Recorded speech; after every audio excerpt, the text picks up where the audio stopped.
too late I now. was, I was thinking we should just talk like we were talking about whatever it is that we were talking about a while ago, and then just like, oh, by the way, we're live already. Not Yeah, just even, like what's happening right now because we're live right now.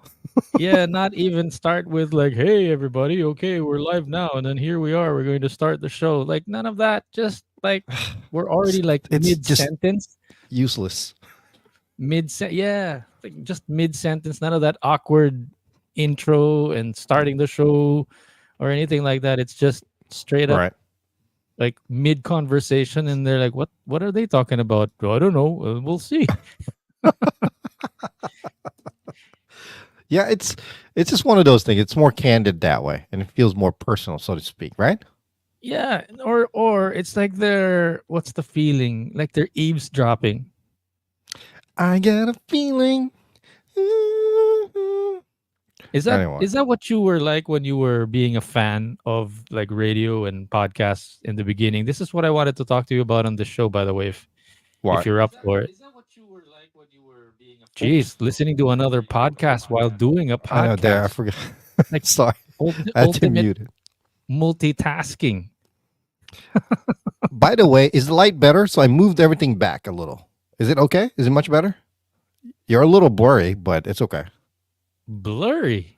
You're a little Hold on, blurry. hold on, hold on. Can't start. Oh yeah, I am. Sorry, sorry, sorry. Can't start the There. show with a blurry co-host. By the But way, let's talk about this too. yeah, should we talk about that now, or should we start the show? I think we should start the show first and then talk about that.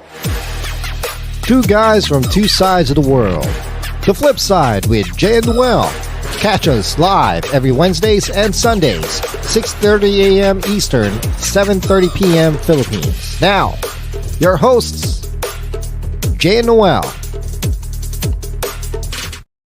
So, real quick, by the way, so every time I hear this intro or extra and whatever, or intro, I'm always emphasizing on the word hosts to make sure it's plural.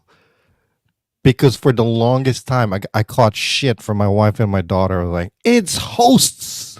Emphasize, not singular. It's plural. Did you used to say host? Now here's your Yeah, host. yeah. Because it feels like when I'm speaking in Mm, like hosts, it feels like I have a lisp going on. You know what I mean? I was having a I hard time didn't. pronouncing the S. I didn't. It didn't Whatever. catch my It's attention or anything like that. 30 minutes of my life we'll never get back. What do you mean? I'm just kidding. So The you were saying, yeah, conversation with your wife? yeah. That was like that whole thing with regards to that. Anyway, Yeah. I don't know where we were gonna begin. oh, What so do you you What what? do we have in mind today? Wait, hold on. Before we get to the fun stuff, Right. the stuff that I did have like on my notes here, just in case we run out of stuff to talk about. Mm. There's this kid on an airline that's fighting with a window seat I've with seen another passenger. Did you see that? I've seen that a while ago. That's so old. Oh, is that an old video? And then there was Yes. this Did swimmer that got stripped off of his win because he celebrated celebrated. too much? Yeah, I've seen that too. Do you have it Yeah. on video? You want to show it? Nah, not right now, maybe later. And then e-bikes here, they're trying to do something about it and they're trying to catch people on the road now. Apparently, word didn't get around that e-bikes are not allowed on national roads, and then a lot of them got caught. I saw that, and honestly, that's hearsay. I'm sorry, it's a Filipino habit where deny until you something happens. You know what I mean? Yeah, I And then of didn't hear it. course, Wala akong narinig. the stuff that you sent, which is all about like these illegal migrants and stuff, I wanted to get those out of the way too. Well, which one? So do we go with a heavy topic, which is like not Now, heavy, but like th- let's go with the other ones for now because honestly, this illegal immigrant situation here that I wanted to talk about, it's gonna take me a while to talk about it. So maybe we can like talk about it later on in the show or let it flow to the next episode because it's pretty big and it's frustrating. Honestly, I'm tired of it to a point where shit. Maybe I do want Trump back. you know, you know what I'm just saying. Oh, I can't even ask if you voted for him because you weren't yet qualified to vote. You weren't even No. as Now I fit into the category. now you're gonna be both American citizen and senior citizen soon. Okay. All right, man. That just hurts. Come on. If I'm I right look like behind this as you. a senior citizen, I'm okay with it. I'm right behind you. I'm right behind you, bro. The only reason why I shave nowadays is Right. because I'm seeing the white hair coming out of my mustache, man. It's not Holy even on the crap. hair on the side. Let me tell you something weird. Just last weekend, since you just brought it up, I still haven't taken it off. Okay. I was shaving in the morning and I was like, there's a window right by the sink. And all of a sudden, in my peripheral vision, I'm seeing like one strand of hair that's probably that long. Uh, White. White. Okay. And it's just right here. It's rogue just hair. one strand of white hair just right there. I I had to used to like have one show my right here. family. I used to have one right here by the nipple. Ah, so because of that, I noticed that. I'm like looking around. Okay, I got some white strands here and there, but I have one Mm. more place in my nose right here. One, and I kid you not, one long white hair. What the hell? Anyway, Let the world know yeah, this is the Flip Side podcast where the truth hurts. That's what I got sucks. from watching the videos that you sent, by the way, where the truth hurts. Man, reality sick sucks, dude. Reality kicks in. So, which one? What do we do? We talk about the fandom first, or the stuff that we wanted to share. Your Where do call. we Go begin? ahead. Let's I'd talk with go. the fandom first. Okay, yeah, let's go with that because that's so. So I was so last episode. I Mm, don't remember how we got into it, but I guess I asked you on or off the air, online or offline. I was asking you about like your favorite podcasts and like share with me some of the stuff that that you were watching before. right. So I finally got around to checking out that list, by the way, which is practically the same story as me not being able to take the iMac to the shop yet because it's like one day just rolls to the next day and it's like, oh, it's Wednesday already, and oh, it's Sunday already. It's podcast day. And, like, Okay. I give like a like an update. Right. Seriously, if we didn't have a podcast these days, I wouldn't even know what day of the week it is. You know that's a bad thing, right? Because that's basically It's ve- showing that you're doing the same thing over and over and over. it's very bad. It's very bad. So I just wanted to put the cards out on the table. I'm working on it. I'm working on it. Look. Before I was trying to do everything digitally because I didn't want to Right. waste paper, and then you were encouraging me to do physical notebooks. Yeah. Look what I came up with. Wow, look at Look that. what you know why I like yellow pad all of a sudden. Yeah. And thanks to Tin for sponsoring the yellow pad, by the way. Um, Sponsored, never sponsored. I like the fact that I could just like roll it up, Right. put it Oh onto my my God. back pocket, I used and to do have like that. roll it up, put it on my back pocket, take a walk with a dog or whatever. And it's not like bulky and heavy like these, notebooks that like I only take what I need with me because the Right. notebooks it's like if I lose one page, I'll lose. You lose all of If I it. lose, I mean, if I lose the notebook, I lose all of it. This one, if I lose one or two pages, I'll only lose one or two pages and not the whole Right. notepad. Okay. So But going back to what you wanted to talk about the podcast or radio shows and whatnot. so I finally looked at the videos that you sent me, and I was like, oh my gosh, this is something that Jason and I actually have like deeply, deeply in common. I mean, yes, we both grew up like fresh off the boat in high school, and then we Speak for were yourself, man. No, I'm just kidding. and then we had the whole 90s thing to look back to. Right. Right. But there was a time I remember thinking to myself that, gosh, this thing that I'm so into, like most people are into, let's say basketball, especially here in the Philippines, whatever sport you might be into there in the US. Oh, by the way, speaking of which, did you hear about the KC Kansas City parade shooting again? There's like Yeah. another Yeah. anyway, so that was another thing. I digress. Um What was I saying? So I just remember thinking, like looking at the old videos that you were saying, which like looked like they were shot on tape, which Mm, I also have, by the way. And I didn't want to brag or anything like that, but I could share some with you that I've done before.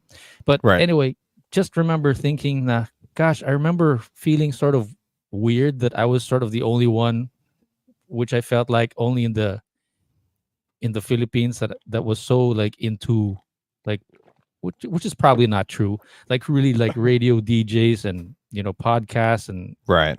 I didn't have any friends that were really into stuff like that. So Hmm. it goes all the way as far back as like back when we were in Daly City, Yeah. uh San Francisco, 106 KMEL. They were like, "Oh, we're going to be at this Exactly. mall or whatever." Right. And then I don't remember like going to that mall specifically or that parking lot specifically. But I think somewhere in the back of my mind, I was like, if we do come around to it, maybe I'll go check it out. And then what do you know? There was this 106 KMEL van. And then I think Chewy Gomez came out and then did his broadcast and stuff. And I Right. was just like a stalker, like across the street watching what was going on. There was no big event or anything like that. I don't remember what he was doing. He was giving away stuff. But I just remember feeling so enamored by, the whole setup, the the broadcasting live, that kind of thing, which I don't actually feel the same way when I'm looking at someone doing that for TV. There's something Right. about radio that really got me, sort of got me started. And I wanted to ask you about that. How did you become such a radio or podcast fan, and what basically tickled your fancy when it came to doing radio versus I, TV or anything else that you or sports that you might be following? I've always been a fan of talk show radio. I don't know why. Okay. Ever since, so it got started for me back in the 90s as well, actually, with Howard Stern. Mm, Okay. Howard Stern was just a staple of talk radio, basically. We all know he's the godfather, the OG, and all that stuff. But I didn't really get into it until maybe in the early 2000s when I discovered the Michael Mayer show. but wait. Howard Stern wasn't even in San Francisco. How did you find I out just about I him? He just was found in him on New. radio. I literally just found him on radio. That's it. Oh, because they broadcast all over the country, Correct. Yeah. nationwide. Yeah. Okay, okay. Which channel were you listening to? I don't Which remember, to be honest with you. With Howard station? Stern, it's been so long. I'm not sure. I'm not sure. Okay. But Well, why do you think you were a fan of talk radio? I don't What got you know. started? It was just it's so relatable, you know. It was such a real thing. Like two of the biggest influences on talk radio or in radio and podcasting that I have, like I've said millions of times, is the Michael Mm. Mayer show and the Big O and Duke show. Okay, Big O and Dukes. I believe Yeah, I've but shared why? both of them to you. Why? It just felt real to me. It felt like Mm. regular dudes hanging around having a conversation. That's it. You know what it feels like to me, just looking back? I remember there was a time when I was a kid, like back in the province in Right. Laguna. I saw my uncle or my lolo was building like a little shed or some kind of like satellite garage right beside the house. So Mm-hmm. he had a bunch of carpenters, and that's kind of how I feel like when I see and hear radio. It's like a bunch Right. of carpenters doing their work, like as in like holding the hammer and hammering a nail or cutting wood. You know what I mean? It's like Yeah. what do you call that? A blue collar job, Yeah. Yeah. Yeah. Yeah. Yeah. Yeah. Yeah. diba? Like Uh-uh. there's something so blue collared about it. There's something so like you want to build something, you get your hands dirty and you put two and two together. But there was something about like seeing the actual work happen. And for Uh-uh. some reason that's not how I feel about that's well because it's live, you Yeah. think? I think that could be it. It's because of the fact that it's live and it's happening right there and then, you know?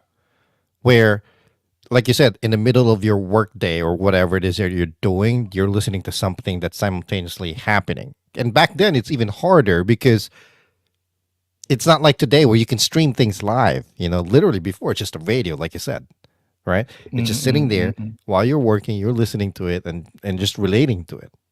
It kind of helps you make your day go faster and make it more a little bit more enjoyable. Actually, that's what it was for me.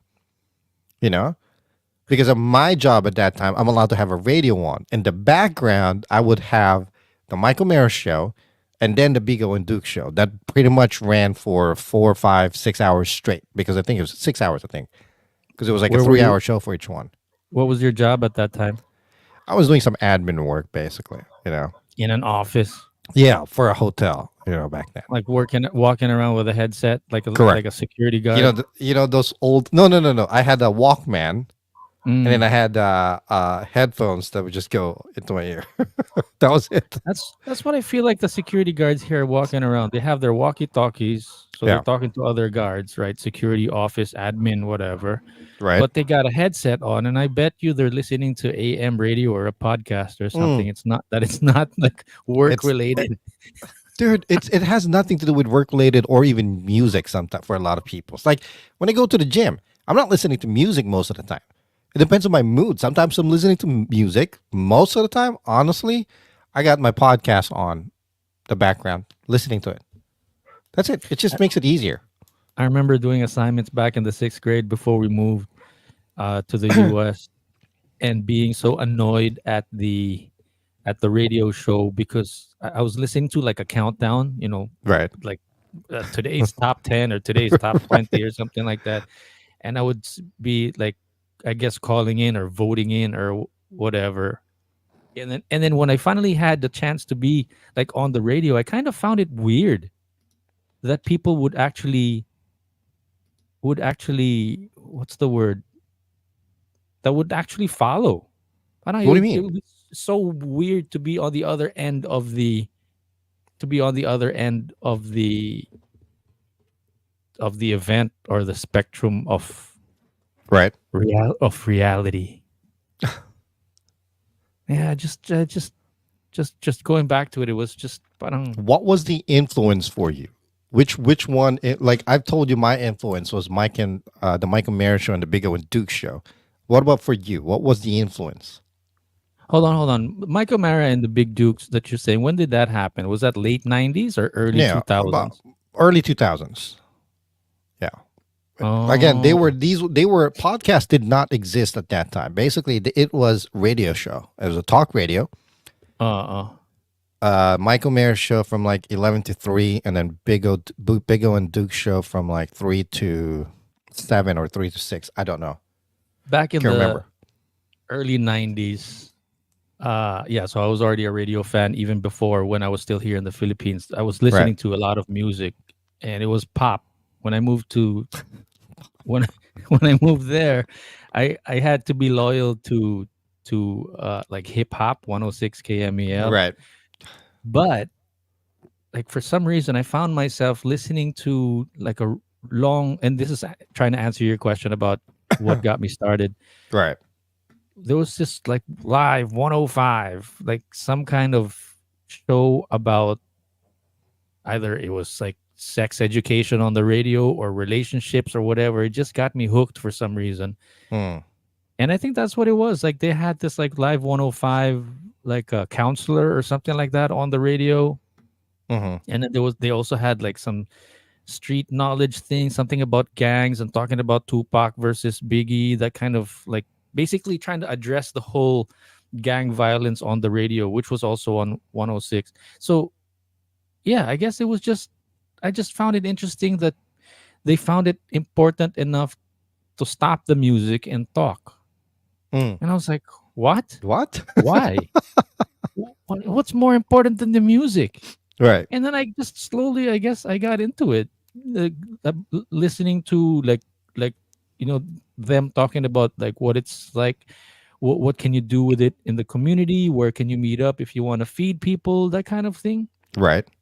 I think that's what got me started, and eventually it grew into, yeah, the Howard Stern kind of thing also. But I actually only found out about Howard Stern in the late, I mean early 2000s, because of the internet. Ah. I think, yeah, I don't think I even found out about Howard Stern when I was listening to Right. radio, as in radio. Yeah. It was the inception of things just got to me when started. Like I said, starting in talk radio, and then as time went on, obviously ventured on to podcast. And that my continued support for these guys just followed through all the way to the podcast world, and then all of a sudden into the video podcast, which is where we are now. Um, and it's been the same thing, honestly. I mean, it's quite impressive to watching these people that influenced me into this show, into doing this show, and then watching them grow as well as time went on. Yo, And it's hold on. amazing how they adapted to things. What's that? Hold on. I'm getting a call from Robert. Yeah, send Robert, him a link. hold on. Do you mind if I answer? We're live on the podcast right now. Don't say anything crazy. Crazy. Why? What We're live on crazy? the podcast right now. You're on speakerphone. Anything you want to say? Hi. Hello. Are you on the road? Are we going to be able to get you on the show in a bit, or you're canceling out? I'm here. I'm here. That's why I'm letting you know already. Send me the link. Oh, send you the link. Okay. Okay. Uh, I'll get to it. Hang on. Thanks for reminding me. you're welcome. Yeah, I'm just here. Okay. Okay. Hang on a second.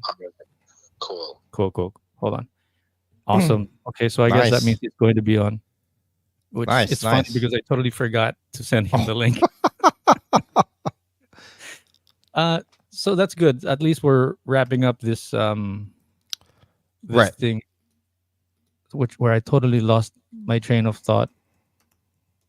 I think Yun, I think that's really just what I wanted to share. Like I feel like, watching these guys on the radio and even doing it ourselves. Oh, and that's why no wonder when we were first starting back, early last year, and then you got yourself a microphone and headsets, Right. and I was like, this guy's really getting into it. I was kind of feeling Man. you out. I wasn't even really sure how like dedicated you would be Right. about doing this podcast.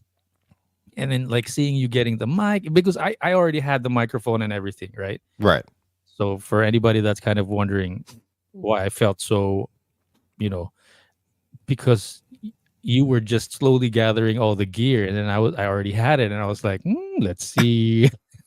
And then you got one microphone, and then you decided to change that microphone, and then you had the interface, and then now you're changing the interface. It's like, Man, this guy's really getting into it, like really investing into it, huh? you have to, man. I mean, I've seen these people that influenced me through time adapt to change and everything.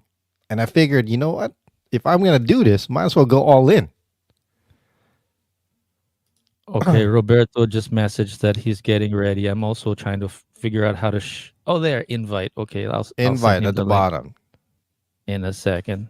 Can I share real quick? I want to share real quick. This is like the start of like the Big O and Duke show, and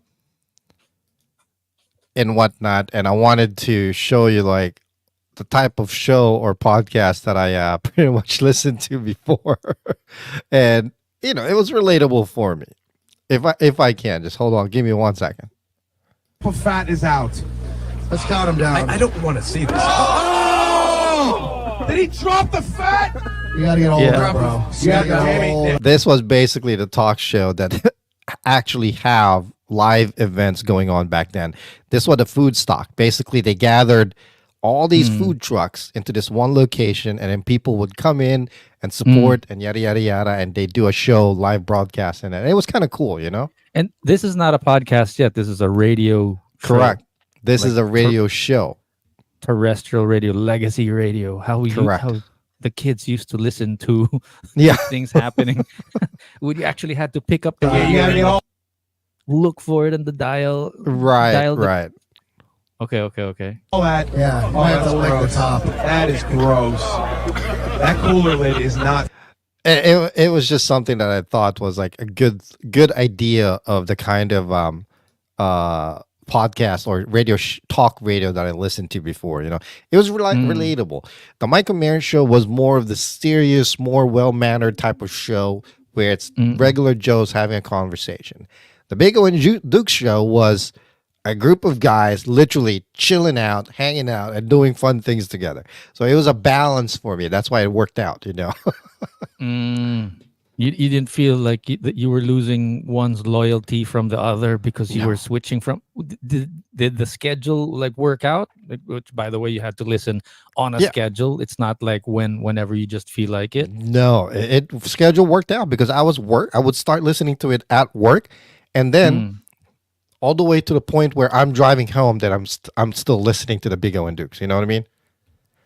That was great. That was great. That's how my love of the podcasting and radio basically where it started. And I think maybe it just works. I don't know if you feel the same way, but for me, it's like it just works out for like the way my taste uh is, and as far as whether it's books or maybe TV shows Hmm. or even radio shows, it's or even movies or the kind of stuff that I watch on YouTube. It's like just I just like this sort of raw blue collared kind of feel to it. I think Right, is right. what I kind of like about it. So We don't really have that feeling anymore nowadays, though, to be honest with you. Because I know exactly what you're saying and how you're feeling about that back then. It's just not there anymore.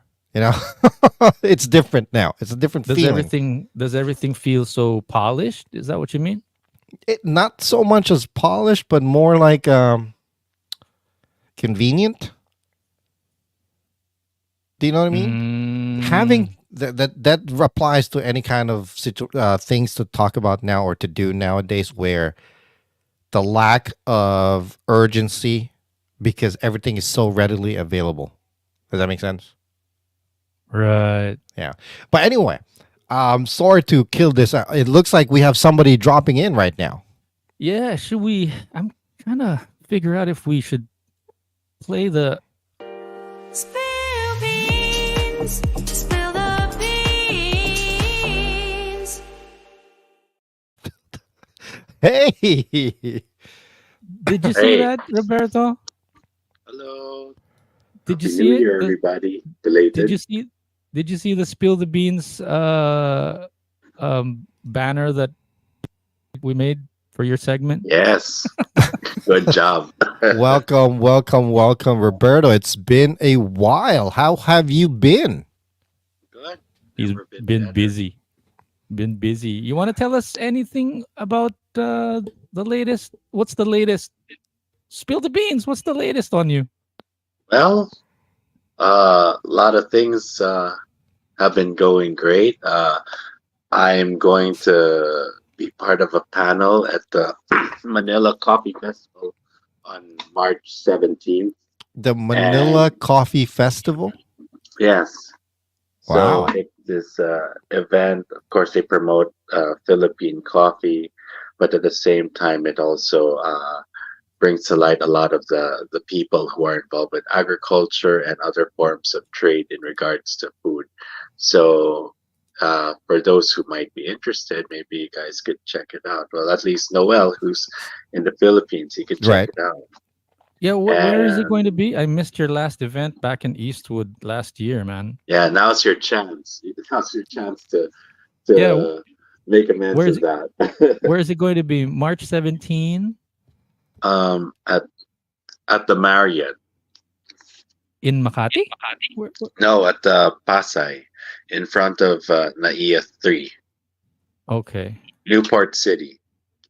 Ah, I got it. Got it. Oh, Okay. so it's an outdoor. It's like an outdoor event. Yeah, it's yep. So Newport City, where the barracks of Nichols Field was. And when is the date again? March 17th, 10 a.m. Philippine Standard Time. 10 a.m. Philippine Standard Time. Don't worry, Noel will be there because if I was there, I'd be there. Oh, that's great. Noel, Got it. Got I'm I it. hope signing to see him you in for there. it. That's interesting. Manila Coffee Festival. Yes, I'm Galing, going to galing. be heading the panel with Joey Ayala, the folk musician, and the granddaughter of Wang Od. So us three are going to be in the panel. Galing, Wow. galing. That's cool. So, what exactly are you paneling for? Well, we're going to be paneling about, well, we're going to talk. Each of us will talk about what we do. Hmm. So the granddaughter of Wang Od, on behalf of Wang Od, will be talking about the lost art of uh, Cordilleran tattoo making, which Oh, they're reviving. And Joey are you Ayala talking will about like talk the old fashioned way where they're like, with the rocks and all of that. right? Yes, Whoa, and the that's nails. awesome. And Joey Ayala will be Joey Ayala will be talking about his advocacy in using folk instrumentation to make his music.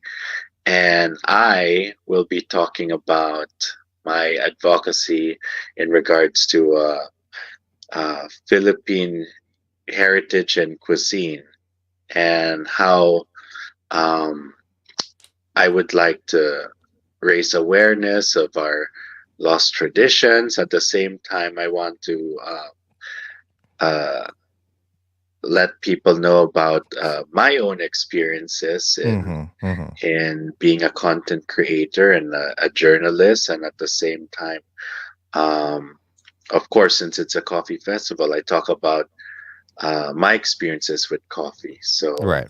yes, so that's pretty much what's going to happen. Hey, So let me we'll have ask like you. 10 minutes to talk about it. Oh, that's awesome. That's a long time Hmm. actually. 10 minutes to battle. Yeah. Let me ask you a quick question. So you pretty much, since I've known you, or this is like the second time that we've actually chit chatted and whatnot. It seems like there's a pattern in regards to your discovery of things, and mainly rediscovering the lost art or traditions in regards, maybe regarding to food, travel, and so forth and so forth. I asked this to one of our guests last week, where how do you think the Western world or the influence of the Western world into the Philippines, do you think that it's ruining and it's ruining Philippine tradition more and more, or pushing Philippine tradition further down the road, especially when it comes to our food and our culture? While It's re- Roberto yeah, thinks go ahead. about his answer, can I just comment that that's such a beauty pageant question, Jason? Come World on, peace, man. world peace and prosperity. Yes. How Thank do you you. Yeah, like my swimsuit? Thank you. You're yeah. looking so dashing and dapper today. Miss Thank you. Universe I really question. worked hard on my figure. Jeez. I mean no insult or anything like No, that, I know, because I know. my next question will be asking him like what's his latest on social media, and your question is about culture and Western influence. And I'm like, Yeah. oh my Okay, to goodness. answer Jay's question, wait, trying to correlate with the camera here. It's like a little. Okay. Yeah, because it's like a mirror image thing. So I'm trying to just make it stay put There you go. there. Mm, So going back to your question, Western influences, it's a double-edged sword. Um, if you think about it, it also informed our cuisine with frankfurters in the spaghetti.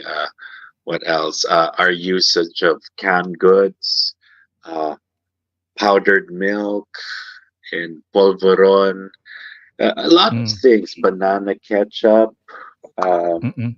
Oh, what'd you do? and also how it evolved from cooking with hearth fires into like super um, modern conveniences such as the contemporary kitchen with its Mm-hmm. oven and Mm-hmm. gas stove, um, mixers, and a lot of other American ingredients uh, uh, that really entered our cuisine. So yeah, there's that. At the same time, the new wave of Western influences, you can see it as good or bad. Cuisine Right. always evolves, but I feel on the plus side, I'm a bit iffy about fusion right now because we haven't really gotten to know our cuisine well Mm, enough to Right. even experiment. Like, let's say, caldereta. I went to this restaurant and they had caldereta croquetas, and um, their idea of caldereta is it's just anything with tomato sauce and liver, but it's more than that. It's the cooking method. It's a cooking tool that Yeah. gave it its name. So, I really advocate for people getting to know more about their cuisine because, like, for the more experimental chefs, if they want to Mm. really try out something new, it's best to learn something about your own food before you can even uh, tweak some things, because Yeah. it's not that you need to do it faithfully, but more of like you get an understanding. It's like if you're driving a car, and even if you'd like to drive automatic, it's better if you learn manual, at least Mm-hmm. if you have the Mm-hmm. chance.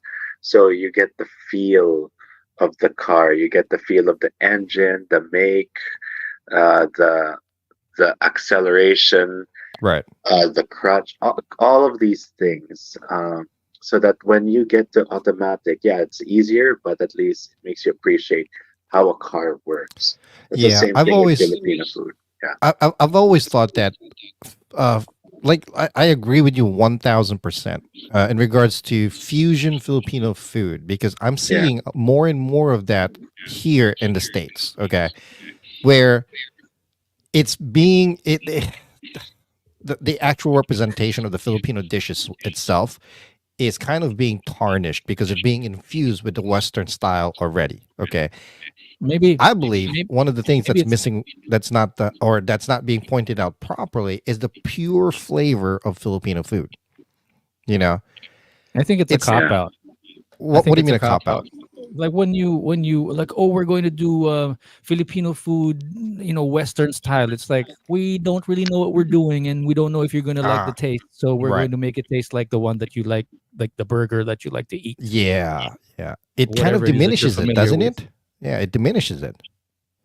yeah. Like, it's not that I'm not insulting them, but it's more of they're just trying to do something just to go crazy about it, just because It's without like a a Hmm. clear gimmick. I see what you're understanding of what saying. they're doing. There's Yeah. always this often said adage that fusion is confusion.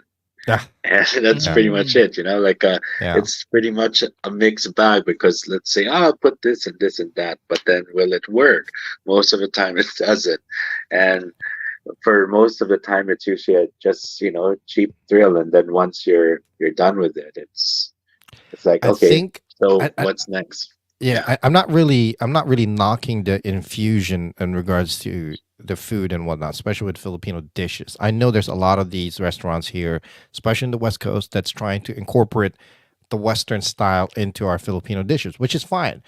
But I think that's the main reason why it's being done. It's not exactly for flavor, it's to attract the Western culture into it more, you know, Yeah, maybe which the there's Yeah. nothing positive wrong way with to that. look at it.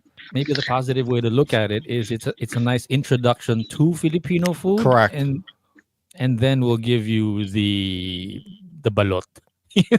uh, per- Personally, well, you don't have to entice people to like the balot, because there are even some Filipinos here who aren't really into balot, or Right. Filipino spaghetti or whatever. Right. But what I would like is that we be true to ourselves. If we're going to entice people to like our cuisine, let's not lie to them. I've been to this um, food chain here, and they sold ensaymada. Mm. Uh, and it's like, it's the modern ensaymada where it just lost its meaning.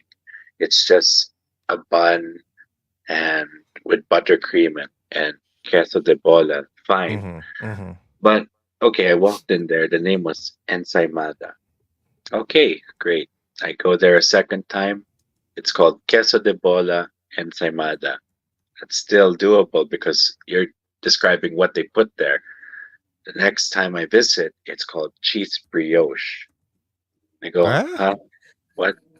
Then the next time I go there, it became French brioche. So I'm just going, but brioche But it's is the exact already same thing. French, French brioche is already redundant because brioche is as French as you can get as a Right. pastry.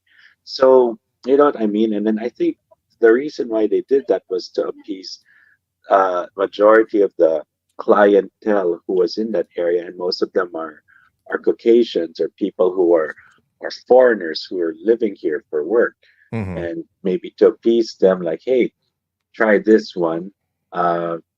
Maybe because ensaymada sounds exotic, but I'm just thinking, but ensaymada is derived from Mallorcan Spanish, so that's already as European as you can get, and you're just gonna make it change it with another European name. It just doesn't Right. make sense. Right. I mean, if you want to advertise something, you gotta be true to what you stand for instead of trying to appease people and you pretend you're not. I mean, look, Right. okay, Chinese restaurants around the world, of course, are gonna describe the dish as it is. You know, like let's say stir fried vegetables with rice. Fine, because Yeah. it explains what it is, but they don't say Right. uh Cantonese paella or something like that. I mean, Right. why would they do that? So that's what I'm trying Yeah. to say. You know, if you're gonna describe something to them, like with the ensaymada, probably sweet bun with buttercream and cheese, as descriptive as you could get. But don't say French brioche because if you show that to Mm. the French, they're gonna slap you. They're gonna say, "Hey, Yeah. that's what Yeah. is this? This is not what we have." And another one was there's this guy that I know. He's a chef and he's full of hot air. And then he had this private dining thing at degustation, and he was showing all his takes on Philippine dishes. And then there was one that he posted it on his socials, and I saw this one uh, dish that he served that really raised my eyebrow, Hmm. and it was pinakbet. Ah. And the Mm. thing is, yeah, pinakbet looked like a pinakbet, but the thing is, he didn't name it as pinakbet. You know what he named it as? What? He named it as Ilocano ratatouille. I mean, Oh what? God. Just the fact that ratatouille and pinakbet both have vegetables doesn't mean they're the same thing. It's not. It's like, why would you I, do that? I hate well, that. I hate that. I mean, Yeah. it comes to yeah. I So think that's what I one of mean. Yeah. one of the well, another way that we could think about this is we could sort of comment or about people's titles of a dish or the way that they make the dish. But solution oriented wise, what's your encouragement to maybe the Filipino chef here? Are we trying to say let's try to go back to the basics and make that stronger? What's our what do Can you you kind hope to happen? What do you hope to happen in the future as far as Filipino cuisine is concerned? Gosh, now I'm coming up with the Miss Universe questions. world peace? No, well, that was the whole point of his culinary collective, and at one point, uh, Lost Filipino Cookbook.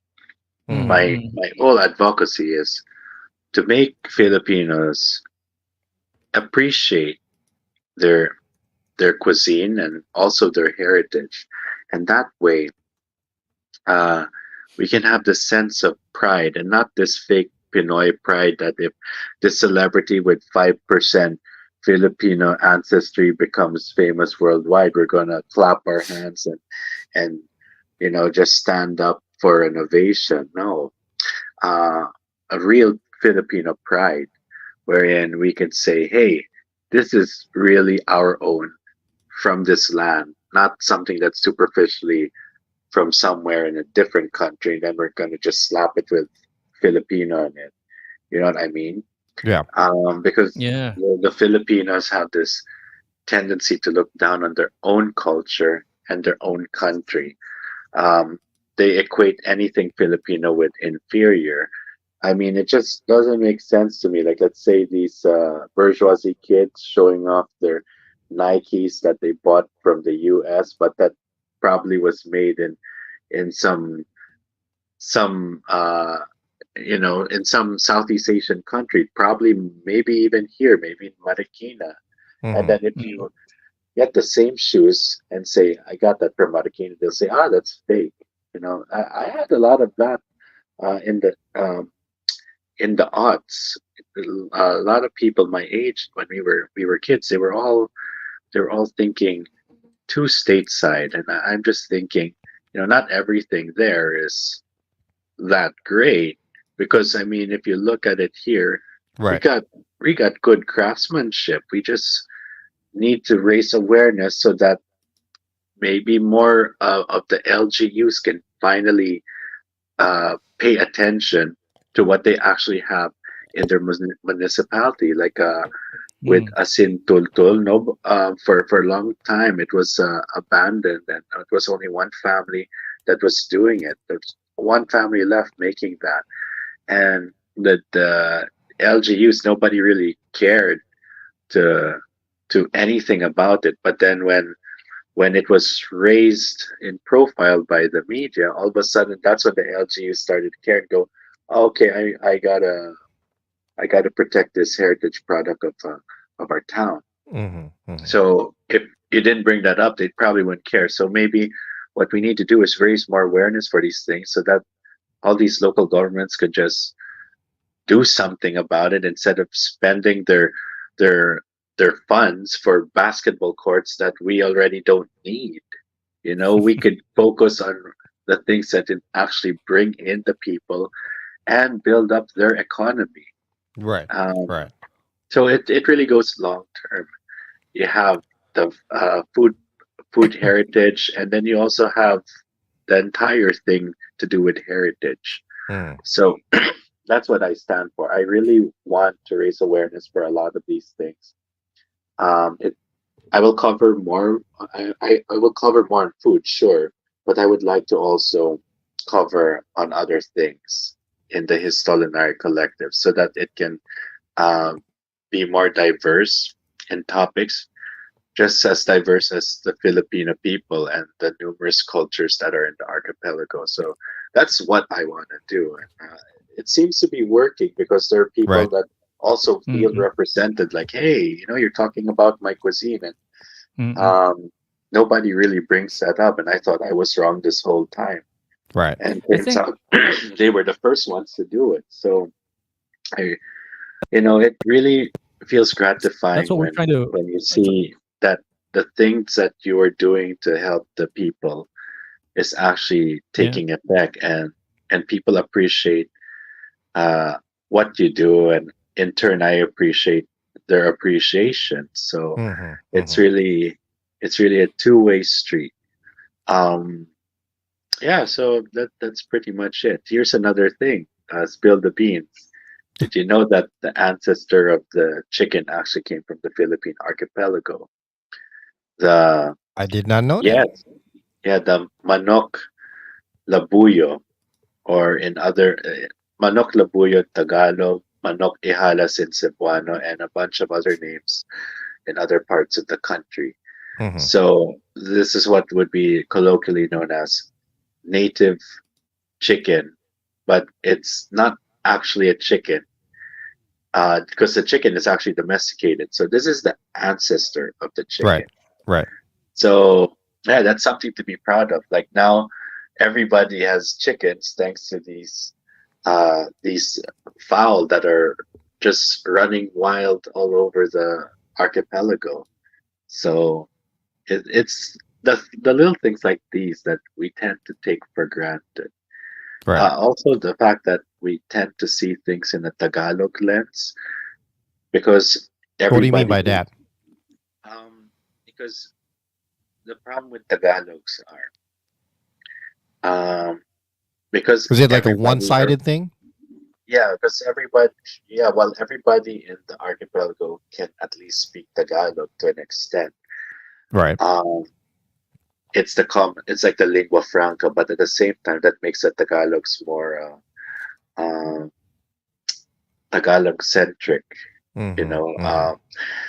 to the point that they reduce all these other languages in the country as dialects when they're Mm. not. They're different. What's a dialect is if you speak Cebuano, but then in this other place, that Cebuano has a different twang.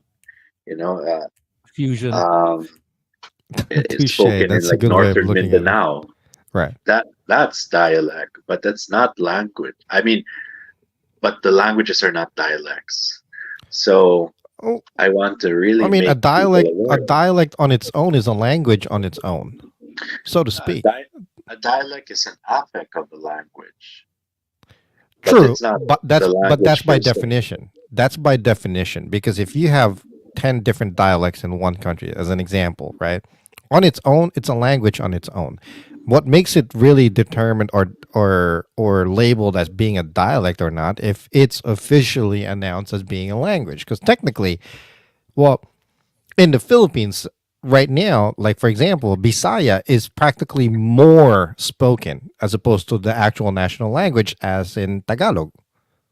You know It's what I not mean? even, yeah, and to be specific, it's not even Bisaya, it's Cebuano. Exactly. So in a way, really, that by definition should explain a different dialect being as a language on its own. Now we That's also going have to that's consider. going too far into it. No, but that's what I mean, you know. Yeah. Because we have Cebuano, we have Ilonggo, we have Tagalog, we have Kapampangan. All of Mm, these are languages, right. and the thing is, even some of the individualistic languages like Pangasinense, they're dying out because um, languages like Tagalog are pretty much killing it, and people are just forced to speak Tagalog. And it really kills the diversity of this country. That's why I really encourage people that yeah, you can speak Tagalog as a lingua franca, Hmm. but in my content, I don't want to speak Tagalog because it's very alienating to a lot of Filipinos. They will not admit it, but it actually is. Cebuanos would rather talk to you in English than in Tagalog. Well, And it's not that's because it's an imperialist language. It just so happens that it's the language that everyone around the world can speak, and we are just fortunate to mhm. have that as the second official language of our country, Cebuano, and you the mean? less controversial one too, because when Tagalog became the official language in 1987 and was rebranded as Filipino, a lot of other ethno-linguistic groups were going mad. Like, what? How could they consider Tagalog to be the official language and call it Filipino? Are we not Filipino? So there's Hmm. that thing. You know, there's this reluctance to fully embrace Tagalog. The me 10 years ago would have said, yeah, Tagalog, national language. But now that I see it, and after going in different parts of the country and really seeing the cultural struggle, I could say Hmm. Tagalog can be spoken, but it's not something I can encourage as the language. We can't always see things from a Tagalog point of view. I mean, look, So, what would you Tinoa, think? yeah, What would you think should make the national language? Do you think Cebuano or Visaya? no. Um, I can actually propose at least two or three. Okay, there's English, and then again, it's not because it's like an imperialist point of view, but more of look, in Singapore, they actually speak English as their main, Correct. alongside Chinese and uh, like Han Chinese and Indian and and Malay, but then English, the one that is spoken among all of them.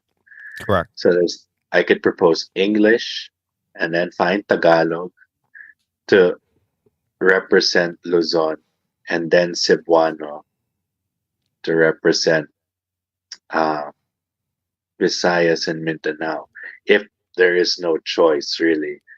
Yeah. But other than that, I really vouch for English as a language, not to perpetuate the stereotype of the bourgeoisie, but more of it's the language of diplomacy. So Mm. I think that's what people tend to forget. English can be the language of diplomacy. And um, yeah, going back to the whole Tagalog lens, like Yeah. with Tinola, for example, um, like I see Nor ads for Tinola, but people tend to forget it wasn't Tinola before, it was Tinoa. Tinoa in Cebu, uh, Tinuya in Surigao, and all these other things. But then, in fact, when you look at Tinoa and Tinola, it's pretty much the same thing. Right. The only difference is Tinola, they just took out a little bit of the aromatics and took out that character. Right. But unfortunately, we always have this mindset that it's been Tinola, never Tinoa. So, because the Tagalogs say so, and what the Tagalogs declare is, Yeah. official, it's like we It's all what's have to it's roll what along goes with it, but it basically. should Yeah. be the case. Yeah. That's why when I posted that video on Tinoa, I decided not to make it about tinola. I made it about the real roots of that dish, which was tinoa. And I really wanted to let people know you can do Oh, what fish happened? or chicken, fish or manok Oh, we lost him. ihalas with it. Hello? Can you hear me? Hmm? Yeah. Hello? Is it Yeah, there? I can hear We're you. back? Yeah, I can hear you now. There's a Okay, where, delay. where did you last hear? Um, so that I can go back to that. Regards to tinola being the difference from where or the origination of the that name tinola. Yeah, so I when I made the video on tinoa, yeah, I chose not to do tinola, but focus on the root, which was tinoa. Mm. Um, and there are two ways that you could do tinoa in Cebu. It is either manok or fish. Hmm. So Mm. there was this one person who commented on my Instagram version of that upload and Oh, we said, lost him. "Her, hello, Mm. Yep. Hello. Hey. hello, is it He's better?" still he's still on my stream. I can see him here. Yeah, I can see him, but Yeah. there's like a big delay and whatnot. But Noel can Uh, hear me, right? yeah. Okay, at least as long as Noel could hear me, then you can always play it back. Right. Yeah. Right. Yeah, okay. Anyway, so going back, there was this person on my comment thread, and she shared her experience about how um, when she went to Manila, if I recall correctly from what I read, um, she discovered tinola there. And she remembered growing up that her tinoa was fish. So when they told her that it's not fish but chicken, she Mm. felt that she thought maybe we got it wrong. Maybe our culture got it wrong, and it was chicken all along. But upon seeing the video and really validating her heritage, she felt so good. She said, "Thank you for making me feel seen." Hmm. Mm. So you could really see that food is actually the ambassador for identity. Mm. Mm. And if we don't acknowledge all these other different types of uh, cuisine per culture, and we always see it from what's in Luzon or particularly Tagalog cuisine, then this is, we're not talking about Filipino food anymore. We're just talking about Tagalog food. So at least we're giving them some acknowledgement that hey, we know that you exist, and we want you to know that uh, you are Filipino. You are part of the Philippines, and so is your food. Why does it have That's to be what a looked lot of at people that tend way to though? forget. What's Yeah, that? but why does it have to be looked at that way? Because it seems like it's such an individualistic way of looking at things. In a way, Filipinos separating each other from each other. I wouldn't actually see that. I actually find it very beautiful that we have diversity. A lot of these Filipinos who are so in the know about the US and are all Right. championing diversity there in the States with Mm-hmm. Mm-hmm. gender and race and all that sort of thing.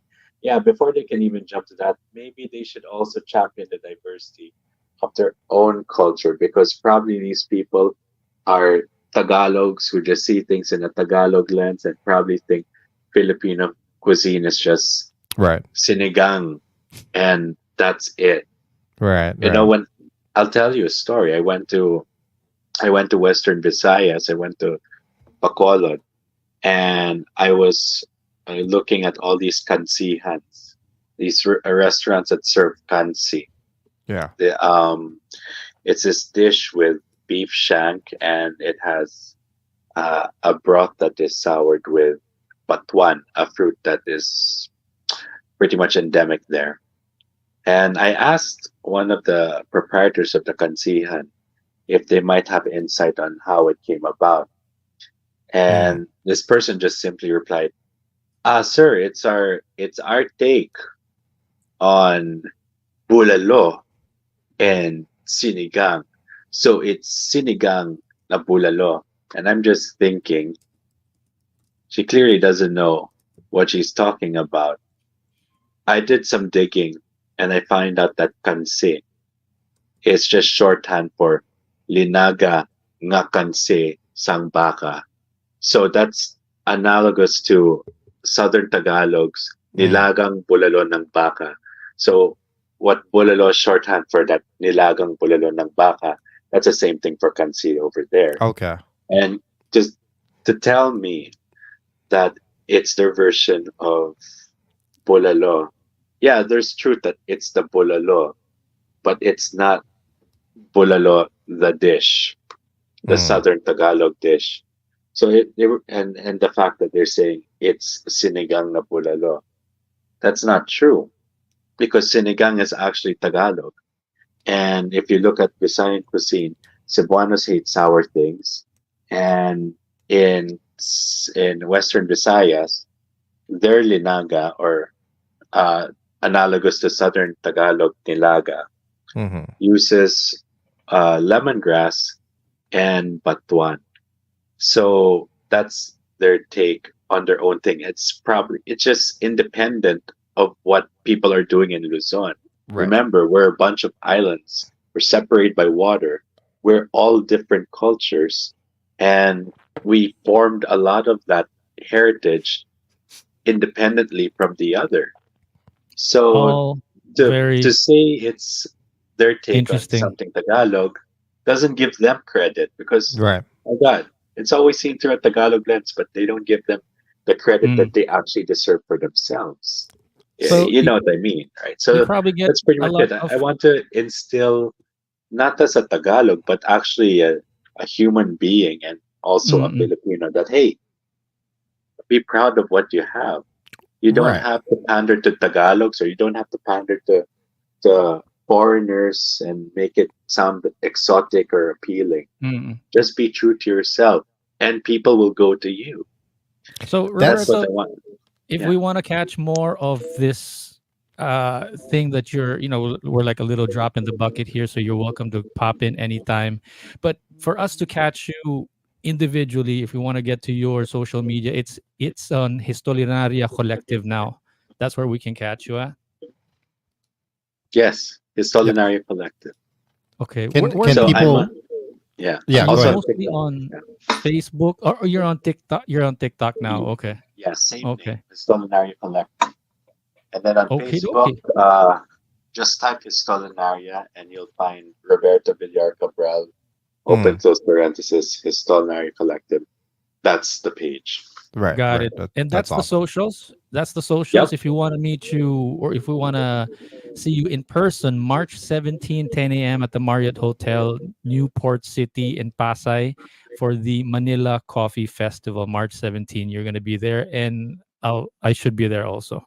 Okay. Yes, I'm expecting you, Noel. Thank That's you, awesome. Roberto. Thank you Yes. for the time. I don't want to. We want to respect your time tonight, and thanks again for popping in. Again, Histolinaria Collective. I just apologize because I can see Jason's face here. That's why I was tinkering around with it a while ago. It's covering his It's covering the under part of Roberto's name there. So that's, if you can't read that, it's also Oh, underneath sorry. Histolinaria Collective. Yeah, that's why I was messing around with it a while ago. Okay, Mm. so every time you have like a little update or whatever, pop in. Let us know if you wanna jump in. We're always curious Sure. about the latest stuff that you're into. If there's anything that you want to talk about, just let us know. We want to help you out with, at least, as a drop in the bucket in Yep. your little advocacy here to, spread the word about culture. And whether people agree with you or disagree with you, I think it's good to have like the, sort of the conversation going, and not just Yeah. sort of brush it under the rug Right, kind of right. thing. So it's We always good to have definitely that conversation. we definitely want to reach out to you again because there's quite a bit of conversation that I definitely want to talk to you about more. Obviously, we're running out of time right now, so we can't get into it. But I'm interested in your thought in regards to the whole diversity with the Philippines. May it be with the language, the food, and how it might relate to being Filipinos and whatnot. Um, Yeah. so, well, thank you for joining us today. We'll definitely reach out to you soon. And then, Noel, anything else? That's it. That's Roberto spilling the beans. Spill beans, spill the beans. Well, thank you very much for joining us, Roberto. That was really cool. Anything else, Noel, that you want to join? Pop up today? That's about it, really. Yeah, That's yeah, more than what I prepared for, but I think yeah. that's it's always good to have more than not enough. Right. I definitely want to get him back on because there's quite a bit of questions that I have in regards to the diversity and whatnot in the Philippines. Not necessarily about people, but the way the cultures are, and it's separating the lives and the lifestyle or culture between the north, middle, and the south and whatnot. Um, so that was a full day today. Whew, the time went by so quick. I was like, Kakabusog. yeah, I was like looking at the time and I'm like, Jesus Christ, we're out of time already. Jesus. So annoying. We barely got to any half of the stuff that I wanted to. Actually, real quick, can do you have a couple of minutes real quick? Yeah, of course. Okay. So one of the big things that's been going on here since last year is this Google itself is laying off quite a number of people. All right. Ah, So as you know, but the one thing that caught my eye the last couple of days is, so Google was in the middle of court or whatever trying to get something passed for them, and then this guy got interrupted because they just found out in Texas that the entire music division of Google got laid off. mm, Right, the entire. the So they're taking out entire music. division of this Texas office got laid Oh, off. Texas office. Okay. Yeah, and it's not like, okay, you're given a month or you're given Oh, 2 weeks. like, This is don't come literally back tomorrow. right. Like don't come back tomorrow. You're done. Let Wow. me share this to you real quick. This was the one of the footage in. Give me a thumbs up if you could hear the volume. Okay. Will not be there, but you're paid over the thing, and probably the benefits is paid the same through the veggie period. What time can we leave?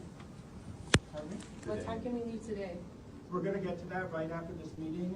I'll give you the directions on how we want to collect all any stuff that needs to be done, and then you can go. While you're on the bench, you'll be supporting the trying new Gosh. projects that we just mentioned. Yeah. Within the It's system. I remember the feeling of working in an office like that. Gee. well. Can you imagine? Just you go into work like a regular day, and then all of a sudden that's what you get. Like, yeah, we're laying everybody off effective right now, and then for them, that would ridiculously hurt me if that happened to me. You know what I mean? Because this is like an everyday life, and then all of a sudden there's nothing else. What are you gonna do?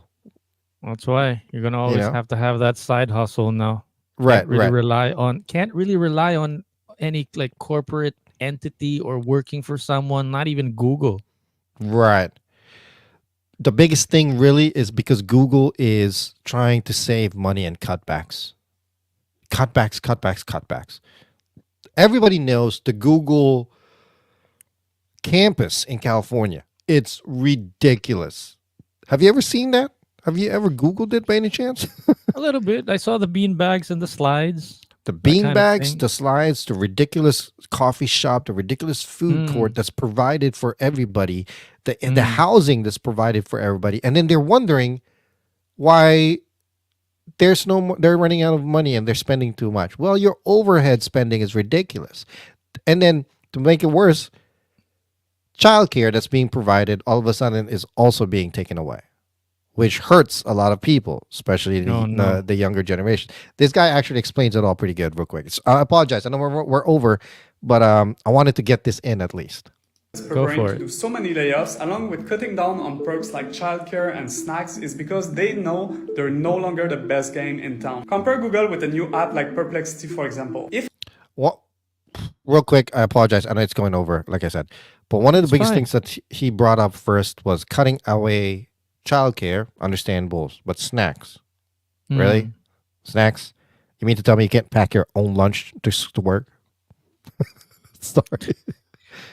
in town. Compare Google with a new app like Perplexity, for example. If I search the best things to do in New York, the first 5 results on Google are ads. And then I scroll down some more, I Right. get a bunch of questions and then some blue links that I need to click on to maybe get the answers that I'm looking for. Compare this with Perplexity where bam, I get straight up the best answers. This is It's so true though, because that's one thing I definitely noticed after seeing this. I did a little bit of research, Google this, Google that.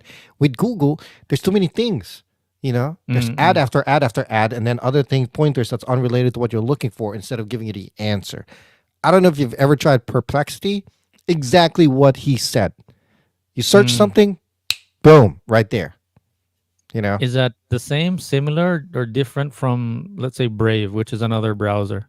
I've never used Brave, to be honest with you. Mm-mm. I'm actually trying to. I'm writing these down. Like Brave, is that the one that you're using? I Yeah. wrote it down because I want to try Yeah. it as well. You know, Yeah. Probably not connected, but it just reminded me of the whole situation with the the migrant situation that you were sharing. Right. But even the migrants themselves have, like, American backers, citizens that are complaining for the migrants, saying like, "Hey, the migrants are not getting enough rights, or the Yeah. migrants are not getting enough facilities, or we're demanding more beds and we're demanding more." you know, housing it's facilities. insane. So- We're gonna. That's one thing we're definitely gonna talk about in full on the next episode because And it's maybe I don't know enough about the situation, but what if I compare Google and the migrant situation? It's like there's a little bit of, like, the word that comes out is entitlement, entitlement. Yeah, yeah, right? Like, entitlement. that's the thing I think about America. It's like, we got our rights, we have our, this is what we want, this is what we deserve.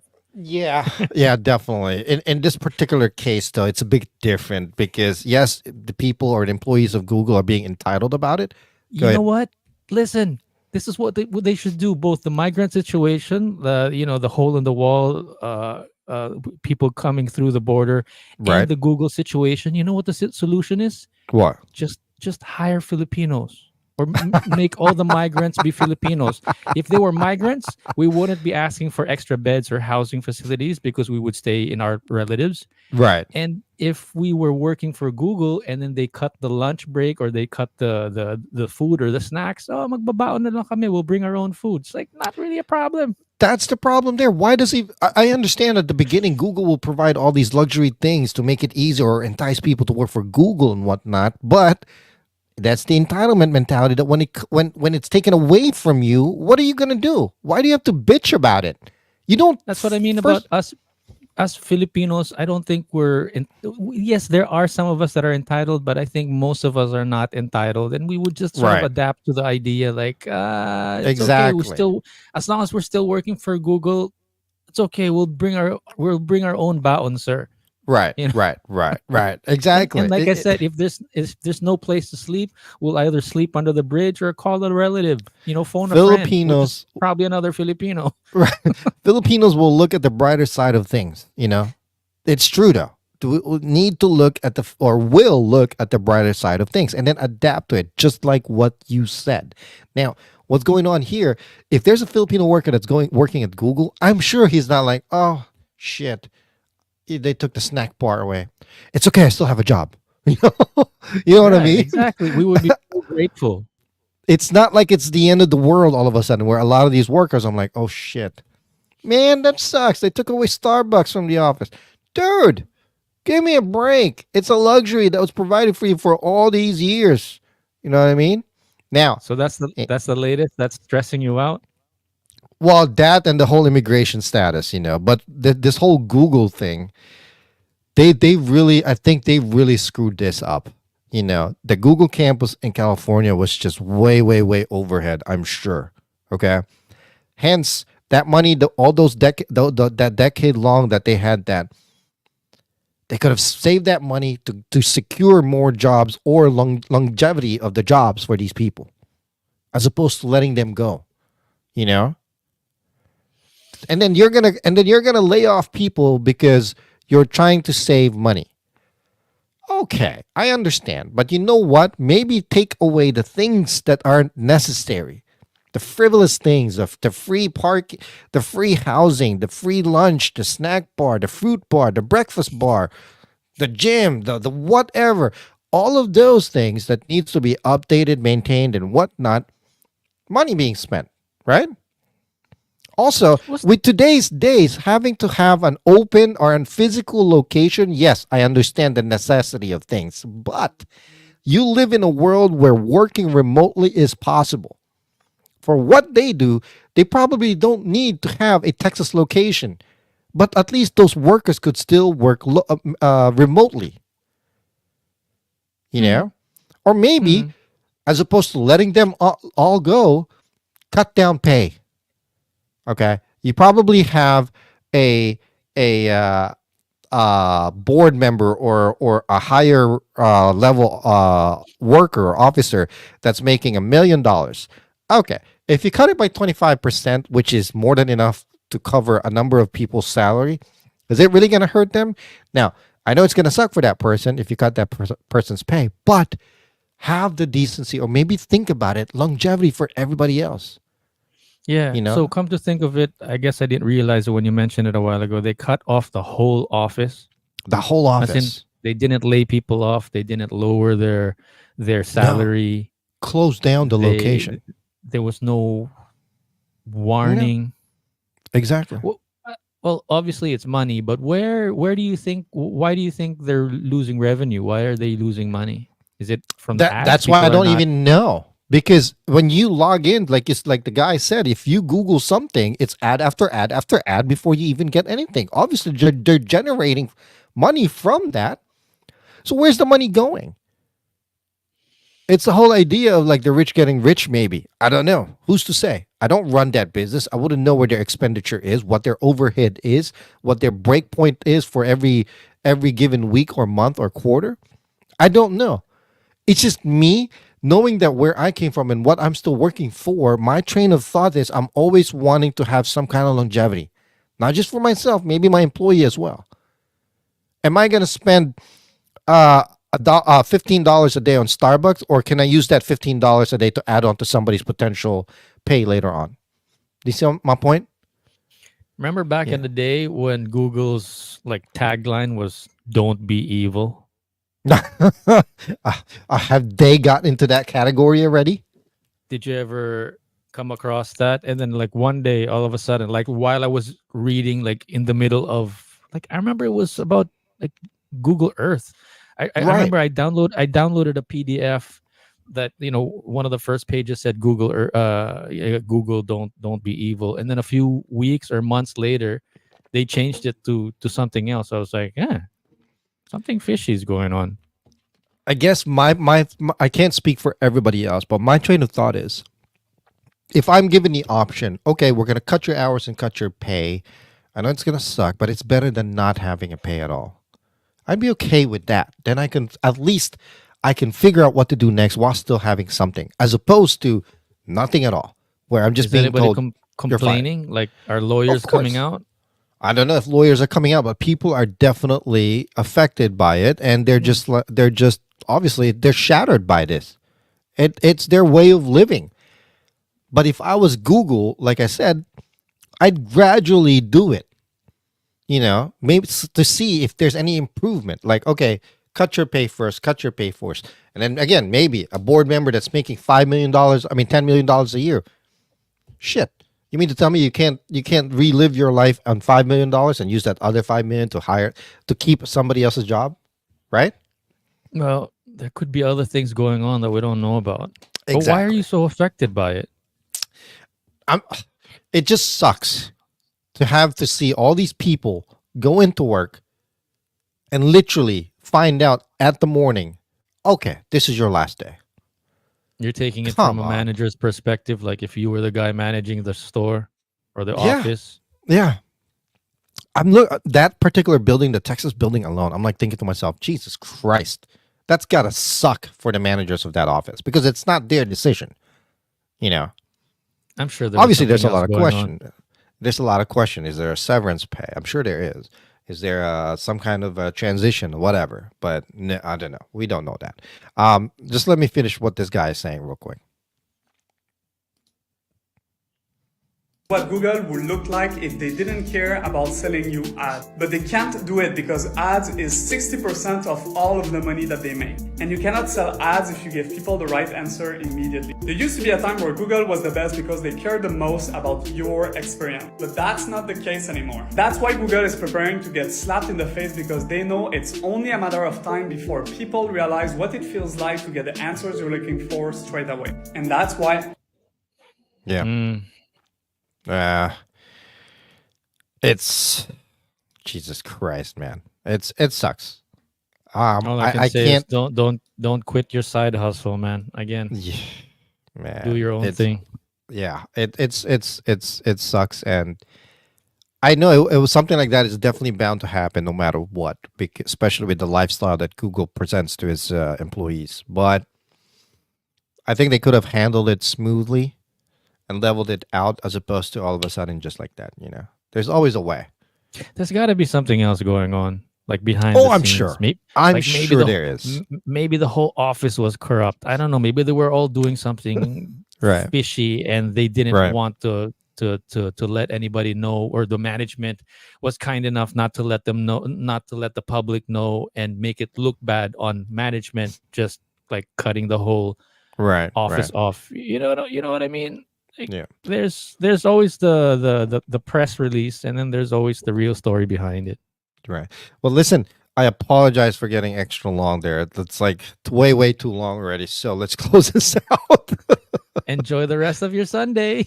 Yeah. Hey, have a good day. Hey, listen. So that's it. No more adding anything else? I'm good. All right. Hey, guys, thank you very much again for joining us. Sorry for going a little bit too long. Next episode, we're going to dive into, I really want to talk about the illegal immigrant situation that's going on here. Anyway, enjoy the rest of your weekend, people. Again, this is The Flip Side with Jay and Noel. My name is Jay. Name's Noel. And we'll catch you guys later. On the flip side. Catch us in the next episode, Wednesday, 6:30 a.m. Eastern, 7:30 p.m. Philippines.